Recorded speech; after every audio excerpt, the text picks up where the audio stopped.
যেদিন মাছ মাংস একদমই থাকে না বা খেতে ইচ্ছা করে না, সেদিন আমি পনিরটাই বেশি বানাই। পনিরটা আমি বাড়িতেই বেশি বানাই, বাজার থেকে খুব একটা পনির নিয়ে আসা হয় না। তো আমার যেভাবে পনিরটা বেশি পছন্দ সেই রেসিপিটাই তোমাদের সঙ্গে আজকে শেয়ার করছি।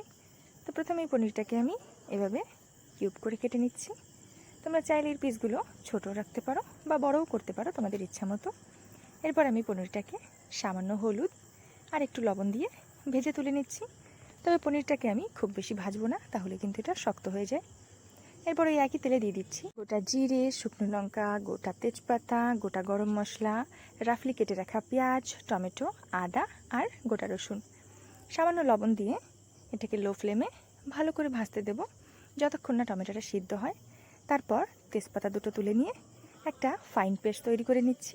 কড়াইতে দিয়ে দিচ্ছি 2 চামচ ঘি। ঘিটা গরম হলে দিয়ে দিচ্ছি কুচানো পেঁয়াজ। পেঁয়াজটা একটু ভাজা হয়ে গেলে দিয়ে দিচ্ছি আমাদের পেস্টটা, আর দিয়ে দেবো কিছু গুঁড়ো মশলা। তো প্রথমেই দিয়ে দিচ্ছি রঙের জন্য হলুদ গুঁড়ো, ধনে গুঁড়ো, জিরে গুঁড়ো।